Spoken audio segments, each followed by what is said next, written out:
Hey guys, Dan here, And Frank. and we are the Mazer Squad, episode 13, and in this one we're going to be covering Them as the main event, and we're also going to be reviewing Territory issue number 2 and Godzilla the Animated Series episode 5. I believe so. It is. But big news, big breaking news, if you can see right above my head, the teaser trailer for Godzilla X Kong, the New Empire has released. Or is it be like Godzilla Cross Kong, or... I think it's just Godzilla Kong. Yeah. They just slap an X out for crossover. It was like a title release teaser that had a little blurb on the bottom. Blurb basically said that it follows up to the Godzilla vs. Kong movie with an all-new cinematic adventure, pitting the almighty Kong and the fearsome Godzilla against a colossal, undiscovered threat hidden within our world, challenging their very existence and our own. The epic new film will delve further into the history of these titans, their origins, and the mysteries of Skull Island and beyond, while uncovering the mythic battle that helped forge these extraordinary beings and tie them to humankind forever. So I'm thinking, they mentioned that in the Monarch series we're going to be seeing flashbacks. So I'm wondering if we're going to be getting flashbacks in this movie to the past ancient Godzilla Kong battles.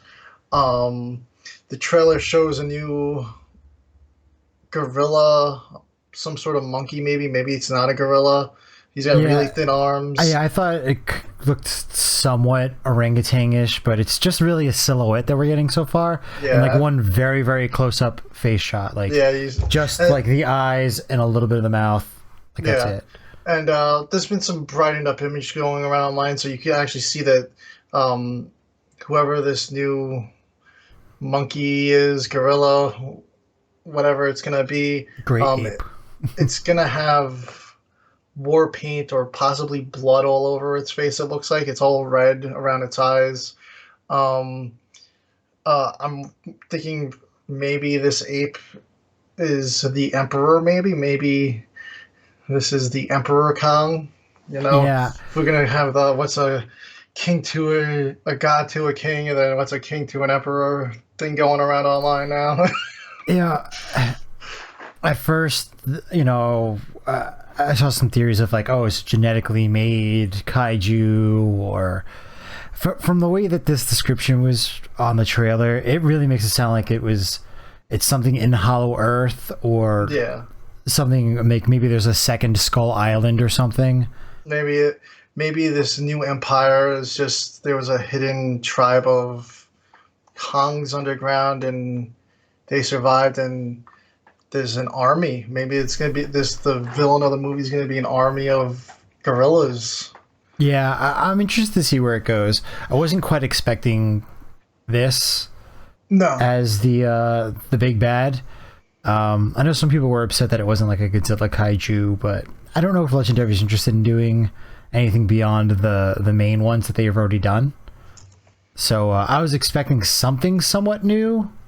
Yeah. But pretty interesting. The MonsterVerse started with something new, and now the latest entry is going to be something else new. And I don't even know. I was just thinking honestly this morning. I'm like, when are we going to hear some news about the Monarch series? I thought we would see a trailer for that. Is that supposed to come out before or after this? It's supposed to be in lead up to this movie. Yeah. So we might be getting hints in that towards what's coming in this movie. Yeah. I mean, this is pretty... They seem to have a plan, which is pretty good, instead of just throwing some stuff together.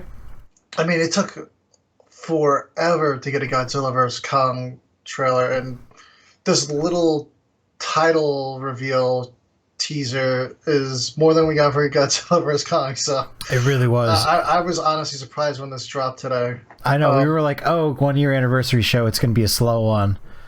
And literally news just kept dropping today. Yeah, it was a crazy day. Yeah, definitely excited for this movie. Absolutely.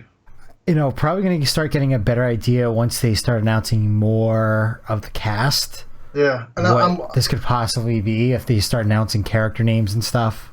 And I'm wondering if the new graphic novel that will be included in the compendium or omnibus that they did for the MonsterVerse Kickstarter will have some backstory that ties to this, because they did say that that story takes place during Godzilla vs. Kong, I believe. Yeah. So I'm kind of curious if we're going to get some hints from those in this. I know some of them are loosely connected, and sometimes things are a little out of order on them. I would like to go back and reread them all and just kind of review those for some of our videos on the channel. But yeah, we'll see what we get this year. I mean, it's going to be... It's been a slow start this year, but I think it's going to start rolling now. I think we're going to have a lot to start coming out of the woodwork now. It really is. And I think they were saying this was a 2024 release date? Yep. Yeah, pretty much a year... From like now? Less than a year from now. It's March 15th, and it's April 19th now, so... That's crazy. Less than 11 months away now. And we have another Godzilla movie coming out in October. Yeah. Or is it October, November? Yeah. Well, whenever Godzilla Day is. It's November. Yeah, November. November. Crazy. They're going to be two over the span of 12 months. Not the same year, but 12 months. And they're like 4 months apart. Yeah. Crazy. Or a little more, 4 months apart, 5 months apart, but still. Yeah. Awesomeness. In other classic Japanese news, we've been asking for it on the show kind of from when we started. Ultraman Z, or Zett as it's being pronounced over there, is getting an English dub, and it's going to be simulcast. So it's free on YouTube the same day. I think they're already up to the 3rd episode now, I believe. Yeah, it's pretty awesome news. We've been away for a couple of weeks now, but it's awesome news. It's making it accessible to the younger audience now, especially being on YouTube. So I'm hoping that this helps grow the Ultraman fandom here in the States. And and it's great that it's just free for everybody. And then I think they have multiple sub languages as well. Yeah, I really wish that they would do this for like Super Sentai and a bunch of those other series over there. It's like, what are you dealing with it? Well, why are you holding on to it? It's like, thanks to Shout Factory, we get a couple of Super Sentai series, older ones, but they're still making new ones to this day, and they constantly, practically every week, there's a new Super Sentai out. So why not let it get some YouTube money? And if you're not going to broadcast it on TV here, get some YouTube money from it then. Yeah, and I think that them producing their own dubs is going to be really good, because it makes the sets more marketable towards companies that they don't want to spend the money to localize it. They don't want to spend money on like subtitles and dubs. Well, Super Rai has already done it for you. You might pay a little bit extra, but it's done. Yeah. It's ready to go. Do they already have a set for this though? I believe they do, right? Do they? I think Mill Creek does have. I think it's Ultraman X. Oh. I think this is a new season. No, this is not a new series. No? No. I don't... Oh, no, there isn't a Mill Creek set. It's one of the Malaysian releases. Okay. This is the season from 2000. I'm sorry. I thought this was a new series. You're thinking of Blazar. Or whatever. Yeah, it's not out yet. Not out yet, but soon. So I mean, still it makes it more marketable. Yeah. Hopefully somebody picks up if it's not Mill Creek. On the new seasons, I'm give or take up Mill Creek, because the jewel cases are always destroyed. Always destroyed. I am just, and it's they're going completely radio silent on us, Mill Creek. We got the Red King collection. There's nothing else mentioned for the foreseeable future. Unfortunately, nothing new from them. I mean, the Red King collection is all content that we already have. It's got some stage performances that are if you're interested in that. Are they different though? Because it said Red King's first stage appearance was he in that other special set that Mill Creek released too though for the stage show? That I'm not sure. The description for that set wasn't very well done. They didn't clearly state what was in it, like episode wise.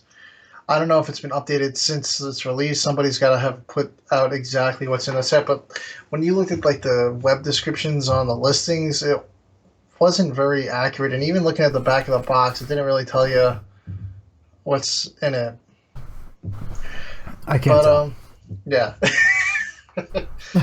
I'm looking at it right now and I can't tell. But moving on to more Ultraman news, we knew Shin Ultraman was coming to Blu-ray in June, but that has unfortunately been pushed back just slightly less than a month. It's coming out July 11th now. Not too catastrophic. And on top of that, more Shin news. Shin Kamen Rider was first announced early by MC for May 31st release. Regal has since followed suit, also stating May 31st release here in the States, and Fandango has it listed. You can't buy tickets yet. I've been trying every day. I tried today. I still can't buy tickets. I'm thinking maybe when it's a month away, they'll let us buy tickets, so probably next week, end of the week. So yeah, keep an eye out for that. There's no mention of a dub though on June 1st because May 31st is the Wednesday. June 1st would be the Thursday. If it was the follow suit like they did with Shin Ultraman, Wednesday they did the sub, Thursday they did the dub. So right now it looks like we are only getting a sub here, which is fine with me. But I'm really surprised that we're getting the movie this early. I mean, Ultraman, we had to wait a long time. I think almost too long. Because people were going crazy for that movie. 6 to 8 months, I think. It was a long time since the Japan period. I mean, I was predicting, based on the Shin Ultraman release and the Godzilla gap, that it was going to be like October we were going to be getting this thing in theaters. But I'm so glad that we're getting it in May. Yeah, me too. Yeah, and so I think that can't wait about to see sums it. up Ultraman and the Toku news on the Shin side. And we got some light Hasbro news. If you guys are collecting like the Lightning Collection or anything else that Hasbro releases, Transformers or whatever, you know that recently they've moved over to all cardboard packaging. They've now announced that they will be bringing back plastic vanity windows for your figures, and so you could see the botches.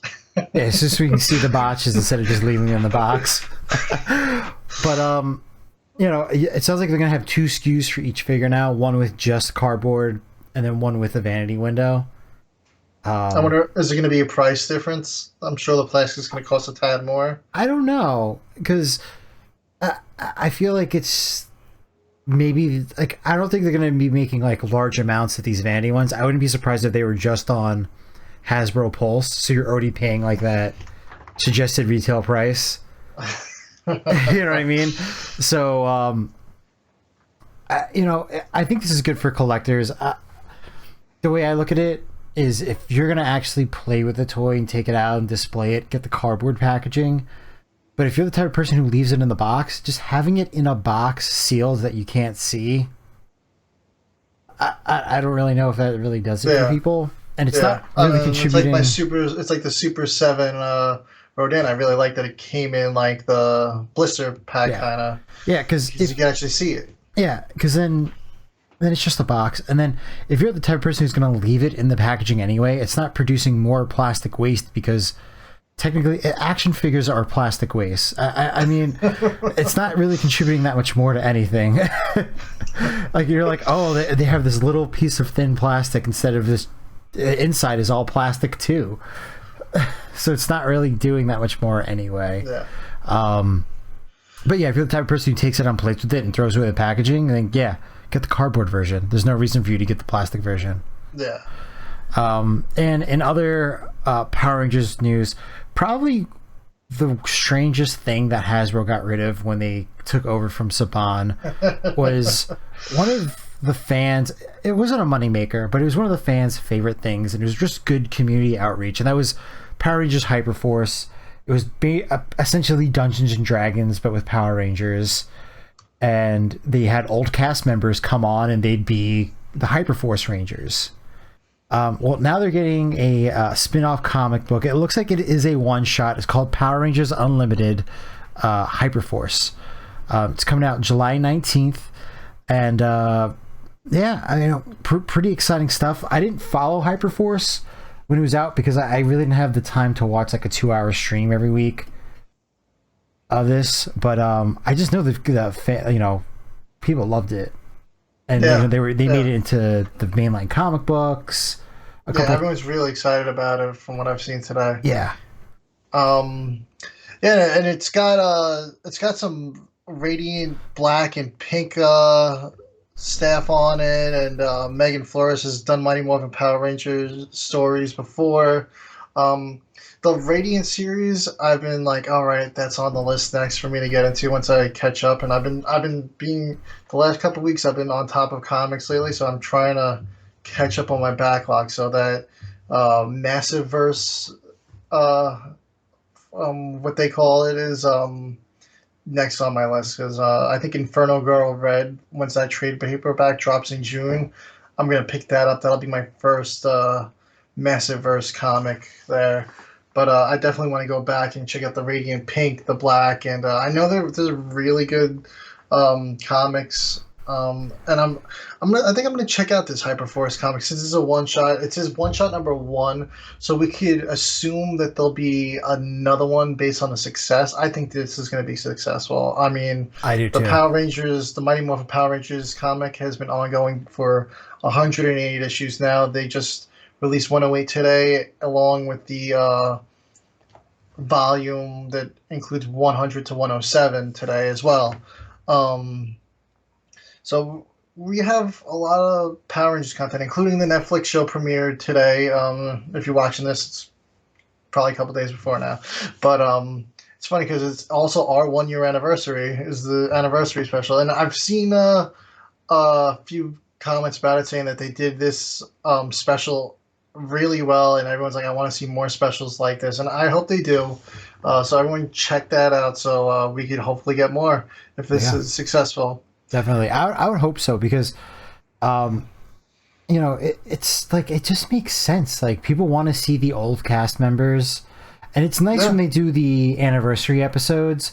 Yeah. But they always feel so shoehorned and rushed because it has to fit that 28-minute, not even 20 minute, like 23-minute time window. Yeah. So if you can just give them a special that's just a little bit longer and just focus on a smaller cast, I think that's really good. I know everyone likes the passing the torch stuff, but yeah.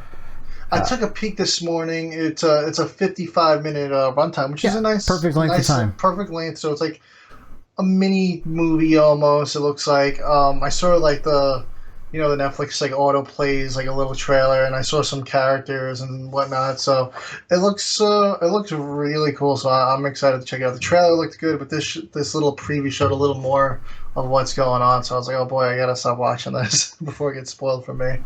Yeah, and I guess moving on to some Image Comic news, if you want to even say it's indie comics. Image Comics is a pretty big company for it to be indie, but this is mainstream comic news, right? Yeah. So why don't you take this one because you know a little bit more about this one than I do. The Giant Kokju Part 1 came out last week. I read the first issue. I'm going to be reviewing it, shooting a review next week. It's done by the Despicable Deadpool team, and they were part of when they announced the series was that they're really gonna proud of their M rating on this. And when I was writing notes, reading this thing, I'm like, I can't believe I'm writing these things down right now. Like they really went there with some of this stuff. We're gonna have to do a Mazer Squad after midnight episode. And something that happened in the comic actually happened. I was watching the Harley Quinn Valentine's Day special today, and there's a scene where Bane becomes like giant, like a kaiju, like he's skyscrapers, and Harley goes to Etrigan to get a spell to make things happen with Ivy on Valentine's Day, and it spreads to the whole city, and Bane's walking around the city humping buildings, and something similar happens in this comic. And I was like, all right. Yeah. Have you checked the pronunciation on how the KOKUJ is pronounced? I've ran through I did try.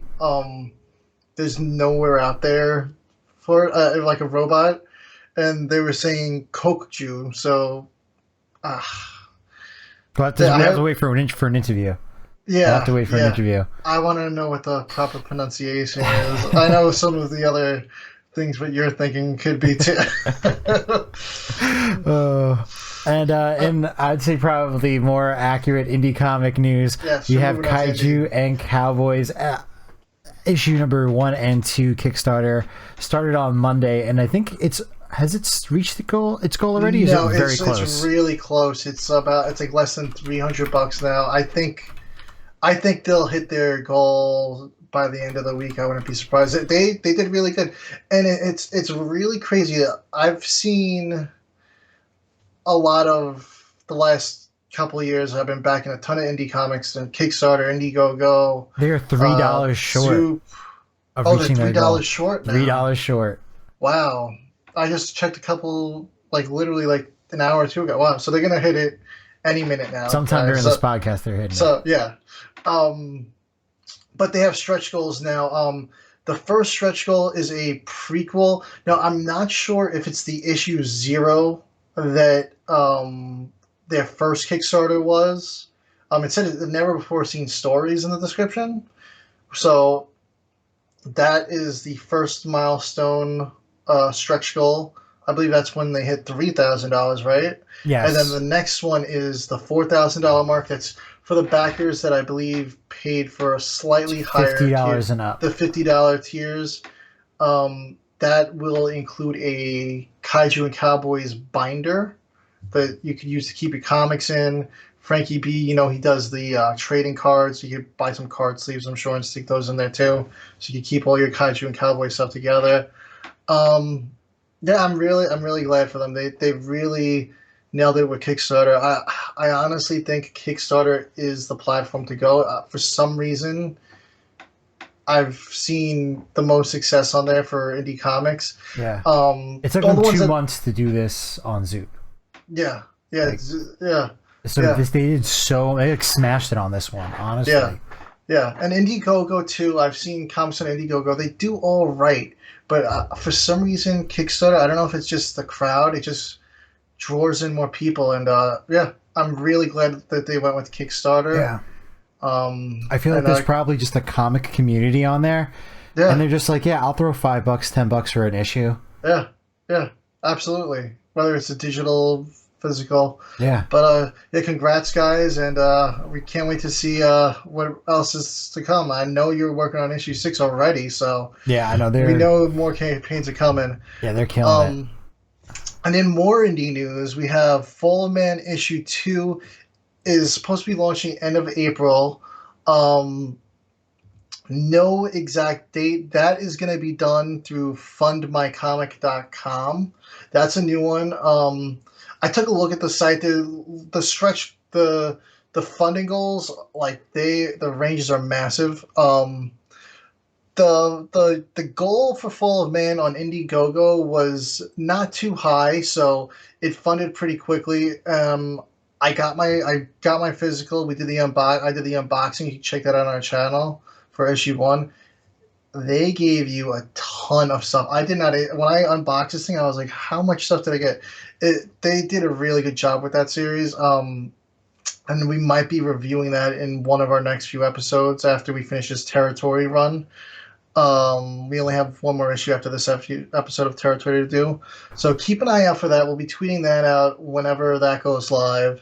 And then the next indie project, little presence on Twitter. He's more active on Facebook. Is Sector 7.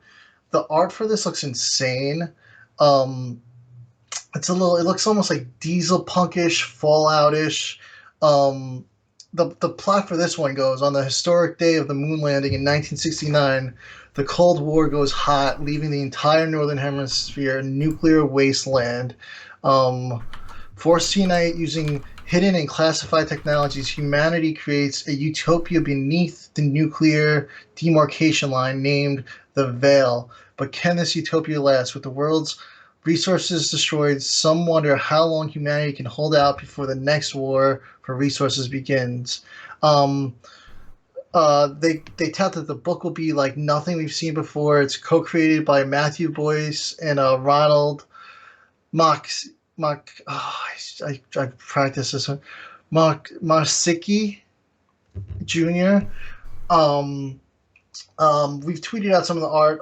You could look for Inside Sector 7 on Twitter, and on Facebook. They're just Sector 7. The art for this looks really cool. Like I said, it's like gives me very diesel punkish, Fallout-y vibes. It's a cool setting for a kaiju story. Yeah, no, definitely like a steampunk. Yeah, it gives me like a Forbidden Planet kind of vibe, like that kind of like sci-fi-ish era. Yeah, But I'm really excited for that one. It's live on Indiegogo right now. The pre-launch is live, so you can look for Sector 7 on Indiegogo too, for pre-launch. All right. On Sector 7. Yeah. And in other indie comic news, we're going to be continuing our series of reviewing Territory. This is issue number 2, the review. And I got to say, after the first issue of Territory, I was a little unsure, not going to lie. This issue is absolutely amazing. This is where this series kicks off for real. Like, yeah, this one's really good. This one's really good. And it's like just goes by, and you're like, I can't believe it's done already. And it's like so much happens. The Territory comics are beefy comics. They're like longer than your average comic, I feel, and the second one does fly by. The first one went pretty. They're setting stuff up in the first one. Yeah, the first one's a lot of setup, but this one, a little more setup, but then like everything hits the fan. Yeah, and crazy. I'm really excited to read the third one for our next Territory review. Yeah, me too. I like almost started, but then I was like, oh, I have to watch them. So I had the iPad at work, and I was like, I'll watch the first 15 minutes of them instead. Yeah, so last we left off, everyone in the tribe was celebrating the arrival of the Great One for the first time in years. They've seen him, and they were going to head out onto a pilgrimage the next morning. Well, this one opens up with a woman in the town running to Falric, asking for him to help heal her son who's sick. Her son's name's Glant. And back in issue 1, Alkia and Nebo, they came across this hole, and they like scooped up this jar of like goo that it's supposed to be some sort of kaiju essence. There hasn't really been much explanation to what that is, but she's asking for them. She knows that they brought it back, and she wants them to use it on her son to heal him, but the healer Falric is like, nah, we got to go out on our pilgrimage. The Great One will give him strength and look over him while we're gone, and when we get back, I could give him the medicine. And Alki is kind of like, I could just make a quick batch, like, but he's like, nah, we have no time to spare. We got to go. And Alki is like, well, this essence should be a blessing to be used, but she's like, Falric says, no, she's not the one that's allowed to interpret the Great One's messages, and he's got to train her a little more so she can learn how to interpret them. So they head out on their pilgrimage, and like on this whole journey, she's kind of like shadowing him, and she's learning his ways. And Nebo, before they leave, is kind of pissed that the healer won't heal Glant, but Nebo's apparently the outcast of the tribe, but he's kind of the one with the brains there, and he's kind of helping steer Alkia away from the culty parts of this tribe. Parts, or the grooming or indoctrination of the tribe. But this whole pilgrimage goes on. they get to where they're going, and they come across this giant skeleton, and it's apparently where the Great One battled this big creature that you can see up top there. Um, the Aqua Mouse is what they called it. And then this older Elder Tribe member, Kraylin, he retells the story of the battle. He was a young boy there, and he witnessed it. And it's a very popular story among the tribe. They say it moves them all. So he retells that story, and the next morning, Alkia and Nebo wake up early, and he kind of just takes her out, and they've got this great view looking over the ocean. And they talk about, oh, there used to be machines or things that flew people across the sky. And when he gets back, Alkia's dad's pissed again that she's been spending time. He's like, this is a sacred place, and you're taking my daughter away doing things with her. And they literally were only talking, and Alkia's like, that's not what happened. And then the healer Fowl accepts, and he's like, yo, Alkia, you shouldn't be letting this guy distract you from your path. So he kind of takes the dad's side, and this whole ceremony starts to begin. But then all of a sudden, these humanoid fish monsters rise out of the ocean and begin attacking them. And Nebo and Alkia, being the hunters of the tribe, fight them all off. And then they seem to kind of retreat back into the water. But it seemed like they were protecting the skeleton of the Aqua Mouses, and they're like, all right, pilgrimage is done, let's head back home. So they go home, and you're like, oh, they're going to go home, and they're going to find Glant dead. But they get back, and one of the villagers comes running, and they're like, quick, come. And they get to the village, and it's just destroyed. It's been attacked by something. And that's the big cliffhanger for the next issue there. Yeah. I left this issue with some questions. So, mainly some theories. So we have these tribe people up here in the corner. They were in the flashback while the elder was retelling the story. Yes. And they seemed like they were a tribe that instead of worshiping Great Horn, they worshipped Great Mouser. Yes. And they kind of ran away and after the fight and everything like that. Yes. And then these humanoid fish things come up out of the water. And I'm like, if your god dies, do you guys start becoming those becoming like it, try to replace it? And in the flashback you see them kind of fighting each other too. They're not getting along, these tribes. Yeah. And there really hasn't been any mention current day about them fighting other tribes. So I'm kind of wondering if did another tribe come Valric along? And this Kraylin, as they aged, they were like, listen, it's us or nothing, and they kind of snuffed out the other tribes, and they're like, there's only one Great One, and the other kaiju are the false gods, is what they called them. Yes.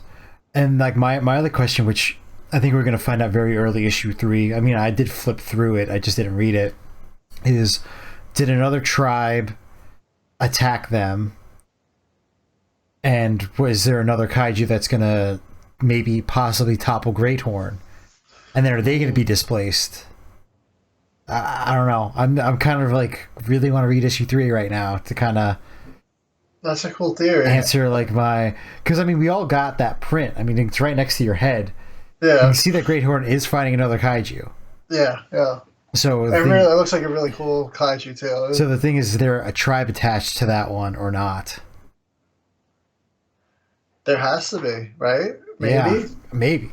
I don't know. Well, maybe there was a tribe attached to that one. Yeah, maybe are the kaijus fighting over the tribes? Do they need people to praise them to grow their power or something? Maybe they really are gods. Who knows? I'm super I gotta find out.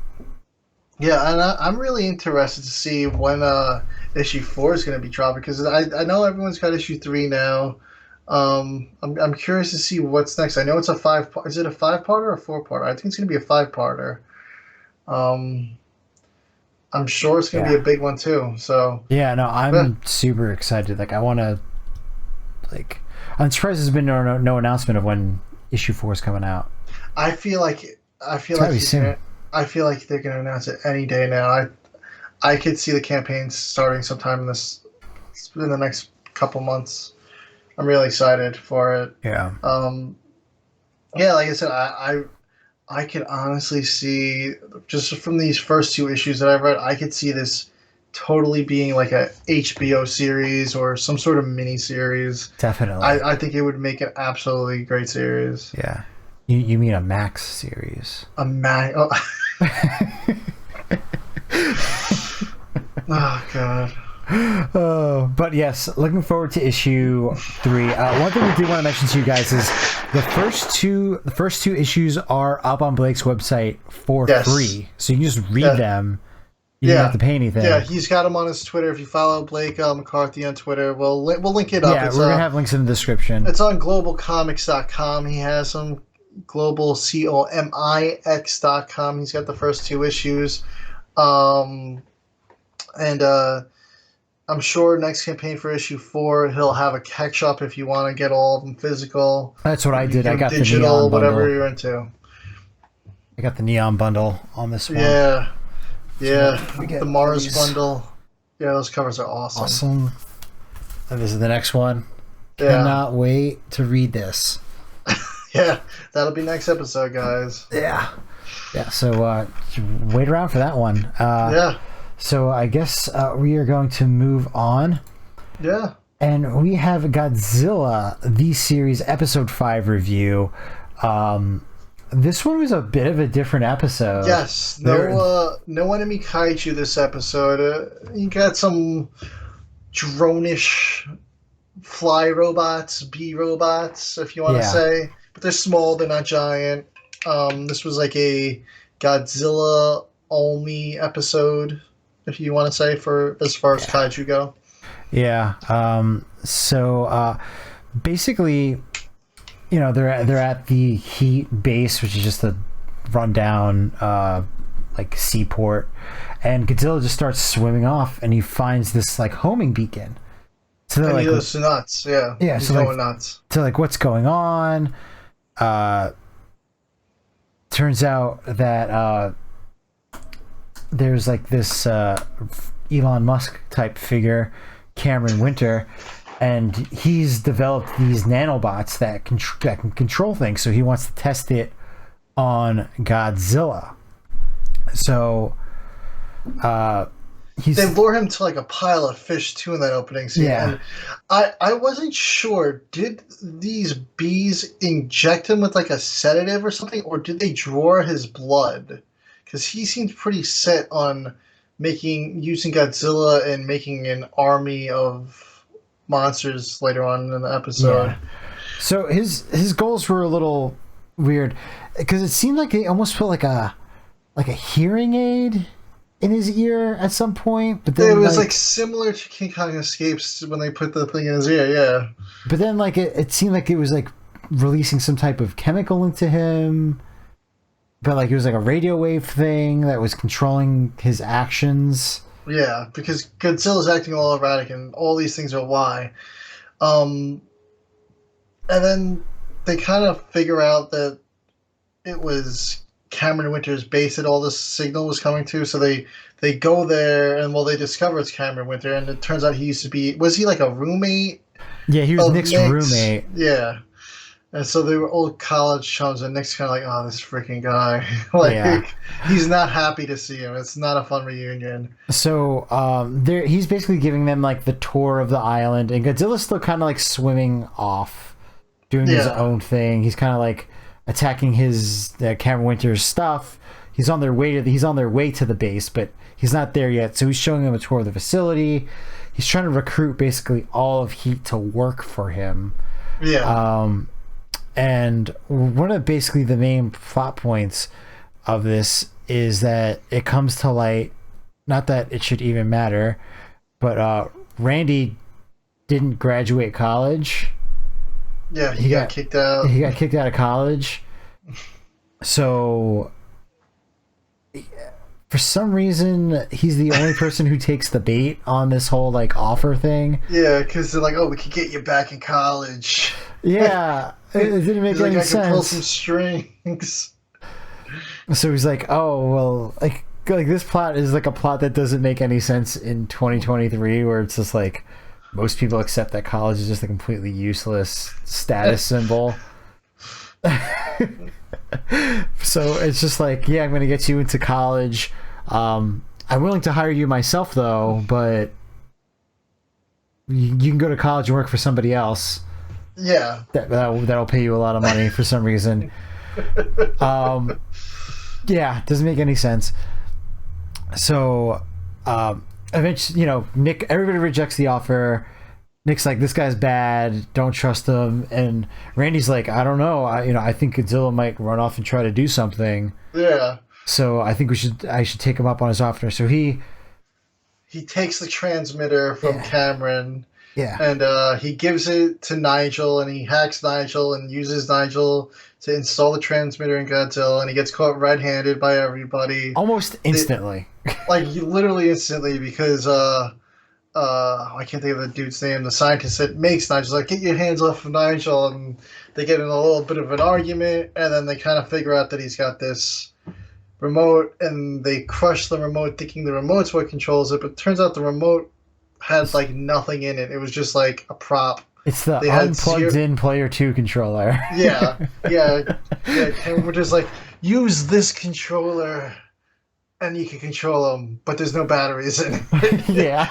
It was literally just like nothing. It was like wires. And for somebody that's kind of techie, Randy, you'd think he would have checked that out. Yeah.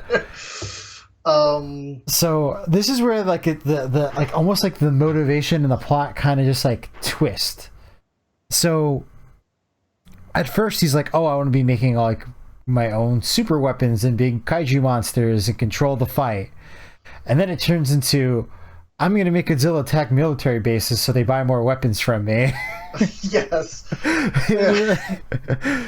So like, I'm the one that can protect you. Yeah, it kind of really didn't make any much sense in my opinion, because he was like, who do you think's going to sell them the weapons that he's destroying? Yeah. So he sicks Godzilla on this military base. He starts destroying it, and then they obviously have no answer to Godzilla at all. So the Randy comes in and he hacks. Well, they're like, oh, we're gonna break into his facility. Yeah, so they break back in again, and they get caught immediately by security. But Randy ends up hacking his cyber flies and pretty much recording Cameron's confession, saying that he was the one behind Godzilla attacking the military and everything. But he didn't know that, so he's like, oh, who's gonna believe you? And then Randy's like, oh, I got the military here with me, and then it was all recorded on camera. Yeah, and then Randy goes to community college. Yeah, and then just yeah, he walks in and the professor's like, oh, because he was about to get kicked out of community college at the beginning of the episode too, because he just wasn't showing up because everything was like below his knowledge. Like he's like, yeah, I don't need to be taking algebra or Which, I don't know. I mean, I don't understand this is a kid's cartoon, but that's like not how colleges work. Like if you can show that you have like a knowledge base, usually they'll give you credits. Yeah. Yeah, usually if you just do the test, show for the test, and do the work online, right? Yeah. And then, of course, during the episode, they used Nigel to help get the transmitter out of Godzilla's ear, and he got knocked when Godzilla was acting erratic, and then he fell to the bottom of the ocean. But then at the end, you see Nigel surface, and they're like, oh, Nigel, you made it, you're still alive. And then he just kind of kills over and dies and sinks back into the ocean again. Yeah. The Kenny moment of Nigel. Yeah. And that's episode 5. Super sweet, super simple. If you guys watch this, just like if this episode came out today, like everybody, you'd think that they were making fun of Elon Musk just with like everything that this guy does. It's just like it's like a parody. It is so funny. It's like a mixture between Musk and Bezos, like the stuff that he does. Yeah, yeah. That's literally what he is. Like he's like the world's richest guy. He like runs all these different types of companies and has his money and everything. Yeah, it just like, man, even in 2000, they just knew the type.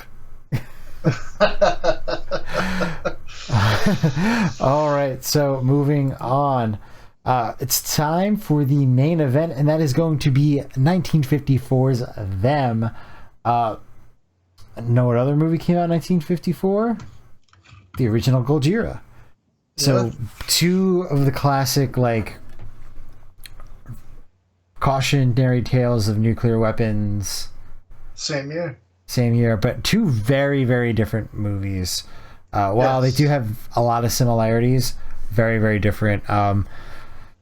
This is the second time I've watched this movie, and I love it even more because it's just like I love those. In high school, we used to read like short stories, and they were usually Twilight Zone episodes that were like were originally short stories. Yeah. And this just gave me like Twilight Zone vibes. This whole movie. It was. This is my first time watching it, and I was like, I knew it was always a very highly regarded movie, monster movie, creature feature, if you want to call it. But I was pretty blown away. And some of the there's a couple of really nice shots in this movie. But one of the ones that I thought was really cool was it was in the opening scene. The opening scene, it opens up with two cops driving through the desert, super high speed. It's like you think they're chasing something, and then there's also an airplane up in the sky, kind of radioing back and forth with them. They're looking for something, and the airplane spots this little girl wandering the desert. So they pull over, they get the girl. But one of the shots in this scene, which I thought was really cool, is they do like a pan of the car and like the whole area, the girl walking, the police car. But you actually see the airplane fly by down low in the background. I don't know if it was a special effects thing or if that airplane was really there. Oh, I think it was But there. it was I don't know how you could repeat that shot or time it that way, but it would have, if that airplane was really there, and I think it was, I felt like that pan shot and having that airplane timed perfectly probably was like next to impossible to do. But it was a really awesome shot. And then there's another shot later on in the movie where they're announcing everything going on, but I'll talk about that one later. Yeah, like, do you think they're gonna be able like to mimic the cinematography in this like remake that they're coming out with? You know, just I feel like the story even like They I don't don't do stories so like this anymore. they don't like this like I don't know that this story will work modern day. I don't know. They're gonna have to change it. So they announced back January 4th earlier this year. Michael Giacchino. He's known for he's a famous composer. He's done a bunch of movies and tons of everything. He's a famous composer. Done a lot of scores for movies. He's gonna do his directorial debut is gonna be a remake of this movie for Warner Brothers. No time frame on what's coming out. It was just announced, so it's definitely in like super early production phase. If I had to guess, we're gonna say 2025 to 2026. Who knows? It might get scrapped even, but hopefully it doesn't. I really don't know how you could pull off a movie like. I feel like if you remake this, like, do you make it set in the 50s again? I feel. How do you do Like, this in 2020? Like, it wouldn't even make any sense. like, I mean, clearly they're doing Godzilla, and he's an Yeah. assault of a bomb. But like, so the premise of them was we know is giant ants, and these giant ants came to be because way back in 1945, they were doing these nuclear tests in Nevada, right? It's Nevada where it takes place. Yes. And these ants were in the desert when they were doing these tests. And then 9 years later, after being exposed to all this radiation, these ants become giant monsters. And we get this swarm of giant ants. But you think about how can you do that type of story? There's no nuclear weapons to test.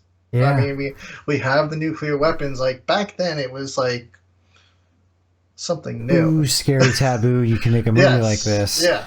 And then, like, even like the way they set it up is like, it's like, okay, first off, they find the girl. She's in shock. You know something bad happened because she's walking with this doll with like half its head missing. Yes. And she's just walking. She doesn't talk. Silent, doesn't respond to them. So they get in the car. They find this trailer with a car attached to it. They're like, oh, let's just go talk to who's in the trailer. Other side of the trailer, it's completely blown out the back.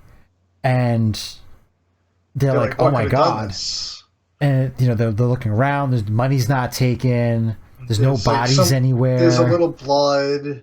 They find the broken piece of the doll's head in there. They find underneath the bed, like they stuffed her in the cupboard or something. Yeah. And then they find like a unloaded gun there.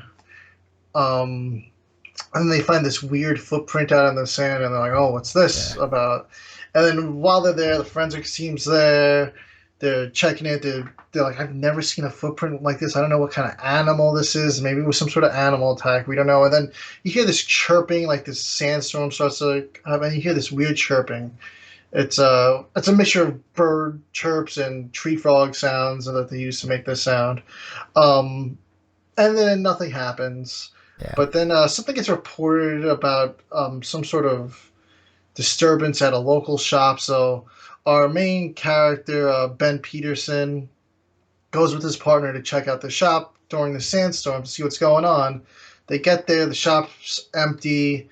It looks like it's been ransacked. They find a shotgun behind the counter that's bent and like broken. Yeah. And then they open like the cellar hatch and they see the shop guy dead on the floor there.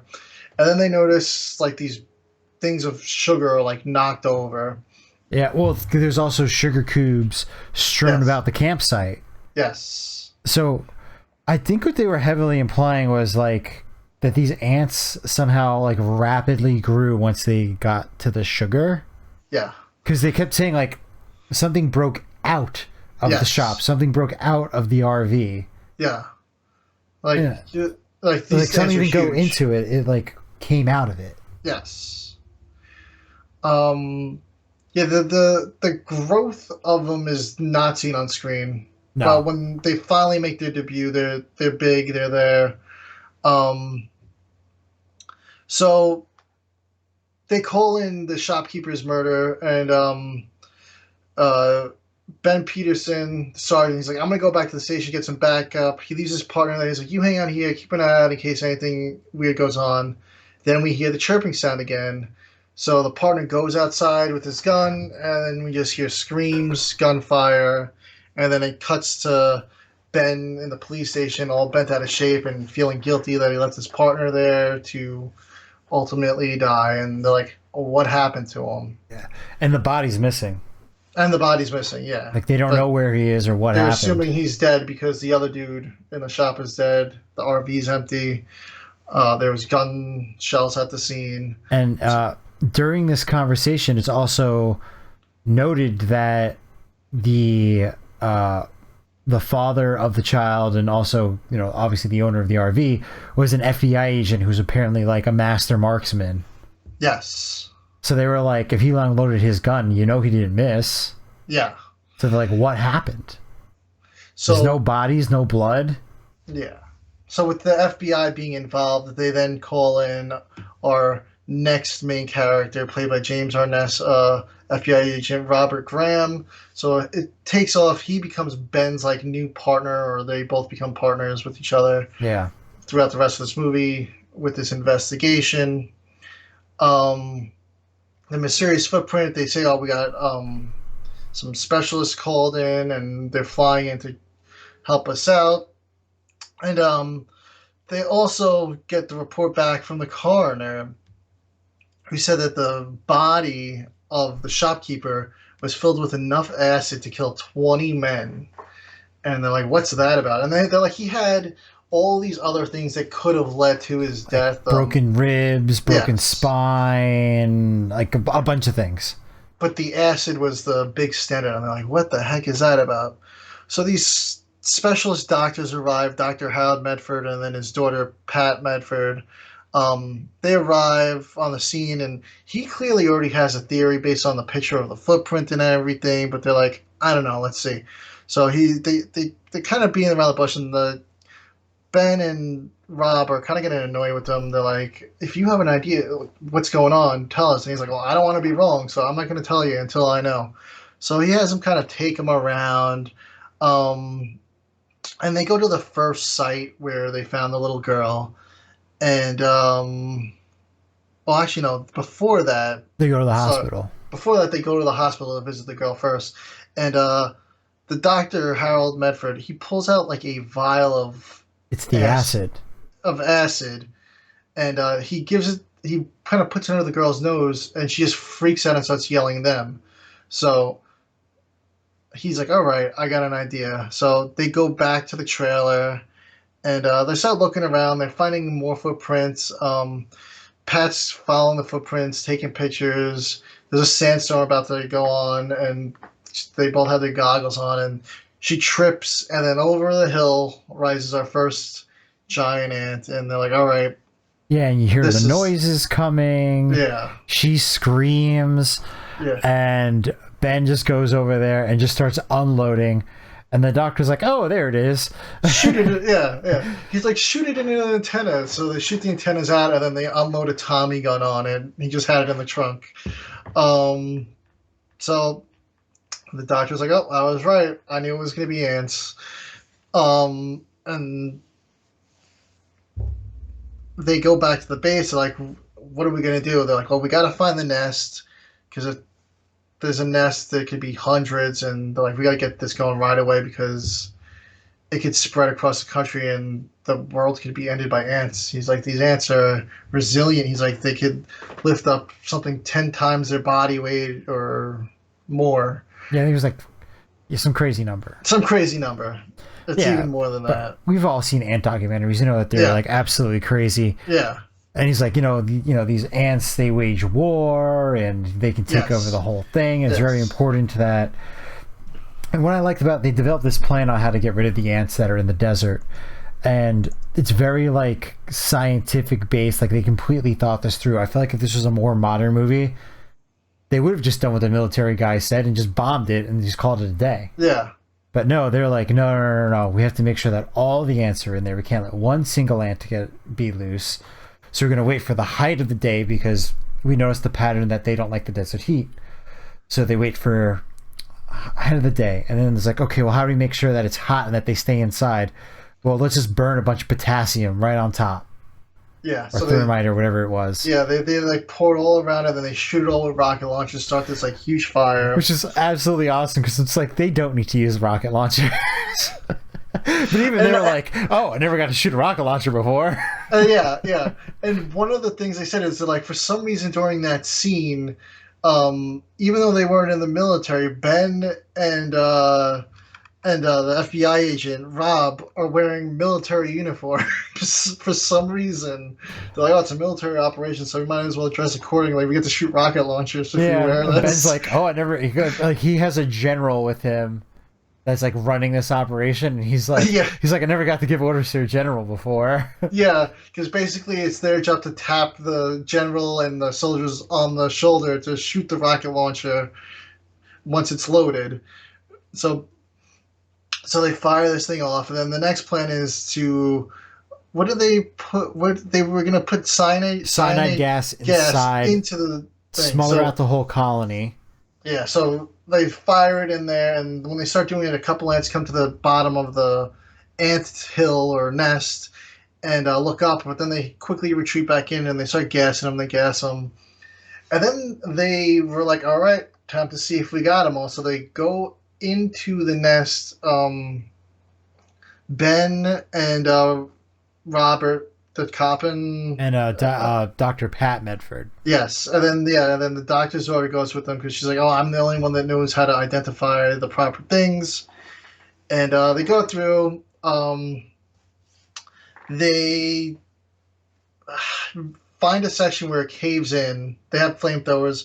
There was a section caved in during the explosions, so a small group of ants survived, but they quickly deal with them with their flamethrowers. They burn them up.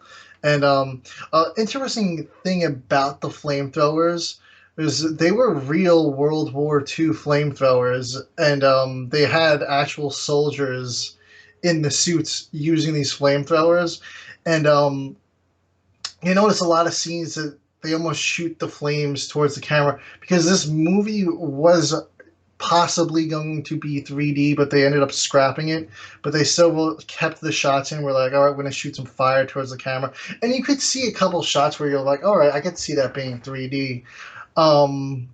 So they use these real flamethrowers, and they burn up the nest. But the problem was they took some pictures. Pat took pictures, and unfortunately, when they bring the pictures up, the doctor's like, they hatched, more queens hatched. They're like, there's at least, what was it, 3 queens, 2 queens? Two queens hatched. Yeah, no, two queens and then 2 males with winged males. Yes.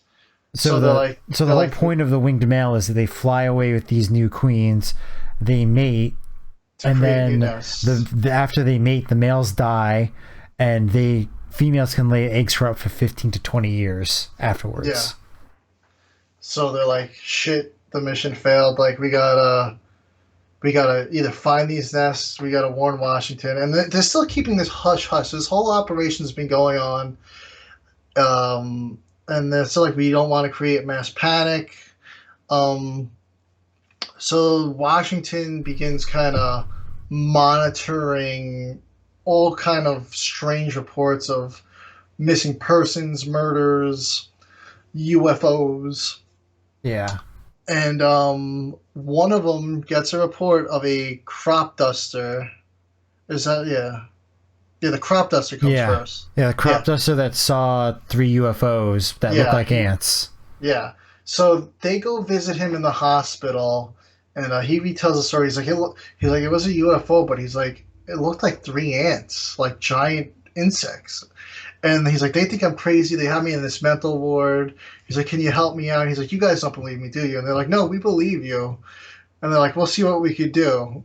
And then, like, they leave. They're like, all right, so we got a general idea of where these ants are. And one of the doctors approaches them, and they're like, what do you think of him? And they're like, oh, he's crazy. Like, so they don't tell they're like, we'll call you when you can let him out, though. Well, they, like, threatened him, though. They were like, that, they were like, it's very important that he stays here. Yeah. We'll let you know when he's feeling better. Yeah. So they're trying extremely hard to cover this up. Yeah. So they go back. They're like, all right, we got a general idea of where they are. Shortly after, they get a report of a ship at sea that was attacked. It was a cargo ship. And there must have been one of the queens got on board this ship. Yeah. And started laying eggs in the ship. Yep, the whole crew got killed, but luckily the military was able to take the ship out, but there was no survivors. And then the next event that happens is a train with 40,000 pounds of sugar gets attacked, and the sugar gets stolen. And they go to interview the train yard guy, and he's like, yeah, they think I stole the sugar. And he's like, what am I going to... He's like, there's not really a black market for 40,000 pounds of sugar. Yeah, he's like, he's like, why would I do this? He's like, yeah. Yeah, so now... And that brings them to L.A., which is where our final showdown ends up being. And all the reporters are starting to get antsy. They're like, why is this military government operation going on here in the city? What's going on? What are they keeping from us? And next thing that happens after this is 2 boys go missing, and along with did they find the husband's body? I think they might have found the husband's body. Yeah, they found the husband's body, but these 2 boys were missing. and they were with them apparently, and they're trying to find these boys now. So they're going all over. They're asking people, interviewing people that were out at night. They interview a woman that apparently was out cheating with some No, buddies. she was the gentleman was sick, and she was just making sure that he was feeling better. But Yes. he's married, and he just don't want the Yeah. wife to get angry about it. She wouldn't Yeah. understand. Yeah. There's that. They interview all these people, and none of them have any information. None of them saw anything weird. And then, like, oh, why don't we go to the Drunk ward at the drunk hospital. ward? Yeah, and see if anybody. Because there's one there. other guy that got arrested. Yeah. And he's like, So- yeah, I've seen ants all the time. He was like, I seen him down at the river, and they're like, what river? There's no river here. And it's the what are those called? The LA River. Those like the LA River, like irrigation system. It's not really a river anymore. So yeah, I've seen that. And an interesting thing about this is I didn't realize this when you're watching the movie. It goes by quick. But one of the things I was reading online is that he said he's been seeing this a while. So in this scene, it's kind of implied that from the opening scene to now, it's been 5 months that this has been going on, and the government's it's been a keeping this good covered amount of up. time. Yeah, and you don't really get that while you're watching the movie because everything just kind of keeps moving and moving and moving, and it's like it makes it seem like almost like, oh, we're going here, we're going here, we're going here, and they're jumping city to city all over the world chasing these ants. But some time has passed. They've been chasing these things a while. So when they finally realize that this nest is happening, they go live. They tell the country that, listen, we're about to carry out an operation to take out this nest. They let everybody know.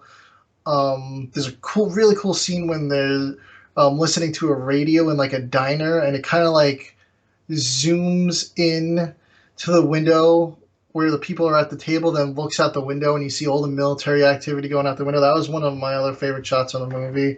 Yeah. And then they pretty much figure out that these boys were playing down by the river, and that the father would take them there, and they had a toy plane, and they kind of link it all together. All right, this is where they got taken. So they go into all the sewage systems. Yeah. Now the whole military is going down there looking for these kids, and they find the nest, and they find the kids, and Sergeant Ben Peterson is the first one to find them. He heads in, radios to send back up here. He helps the kids escape, but as he's lifting them up out of the drain pipe, he gets bit by the ants with one of their mandibles, and he eventually dies from the injuries as Rob and the rest of the military show up just a second too late to take out the ant that was attacking him. Yeah. And it's pretty crazy. I mean, it's towards the end of the movie, but they killed off like the main character for the most part. Yeah, I mean, I look at him as like the main character for the movie, honestly, myself too. And I was kind of surprised that they killed him. I was like, oh, he's saving these kids. Like he's like a good guy the whole movie, and they killed off the good guy. Yeah, no, pretty surprising. Yeah. So then, kind of like Rob takes over as like the only main character, like the main character now. He's the male lead. For the remainder. Which is only like 5 minutes. Yeah. But still, it's like pretty surprising that they did that. No, it is. And it goes, the ending then carries out the military is just torching them. They're like, did we get the queen before she laid her princess eggs? Yeah. Well, the doctor comes in, he's like, looks over everything, and he's like, okay, you're good to go, boys. And they just light up like the remainder of the nest. The three of them are still there at the bottom of the nest. The new princesses that just hatched, and he's like, torch them, and we're good to go. He's like, this situation's over. And that's kind of how it ends. It ends with them torching down the three princesses, and then the doctor kind of does like a little monologue saying that we don't know what the results of the other atomic bombs were after they dropped, and if the ants were a result of the testing bombs or not. So it almost kind of like leaves it open for like a sequel, for there to be like another movie or some other creature. I think this is like that old-fashioned 50s sci-fi, like, ooh, leave him a little scared, like, ooh, this could be real. Yeah. type of thing. Like, they don't do stuff like that anymore. No. You know, it's just like, oh, just leave them with a little... Ooh. Yeah, we don't know the effects of bombing. But, I mean, before this, there was the Beast from 20,000 Fathoms 2 is sort of a result, somewhat, of atomic testing as well. It's just released from an atomic testing, similar to Godzilla. But, really good movie. I really enjoyed it. I did not expect it to be this good, honestly. No, it's a good one. I know it's always highly praised, but I really didn't expect it to be as good as it was. It was really good. It was like a crime murder mystery. It starts off as, and then it spirals into a monster creature feature, if you will. And there's still like some mystery throughout the whole movie, which is really cool. Really well done. Like I said, I really do not know how they could do this modern day, though. Yeah, and really like the super scientific approach that was taken with like each scene to make it seem like somewhat plausible. And they did say that this is, I believe this is the first movie with the scientific figure doing the slideshow explaining the bad creature and what they're dealing with scene. And I mean, we've seen it in a ton of, practically almost all the Godzilla movies and so many different monster movies. They've done that scene now. And this was the first one to do it, which is a pretty cool little tidbit there. Yeah. So, you know, definitely one of the classics. Interested to see the remake, to see what they do with it, how they do it. Like, some movies I'm just like, what's the point? Like, it's already perfect. Yeah, it's like, to me, that's like Jaws. Like you can clown on the way the ants look a little bit, but like even like the details that they have, like their heads like bulging and stuff like that. Like they did the best that they possibly could at the time. And the movie did face a budget cut literally days before they began production, because this movie was supposed to be shot in color, and the only sequence with a little color is the opening title. It's all black and white, and the words "them" come up on the screen in red, and that's the only color you see the whole movie. They had to cut the budget, so they had to shoot it in black and white. But like, I wonder if this almost looks better because it's in black and white. Like how well would the ants have aged if this was in color? You know, that's a really good point. That's an absolutely excellent point. It probably is one of those movies that does look better in black and white, honestly. Yeah, I mean, and it adds. I feel like it adds to the creepiness. It adds to that like 50s sci-fi, like. Yes.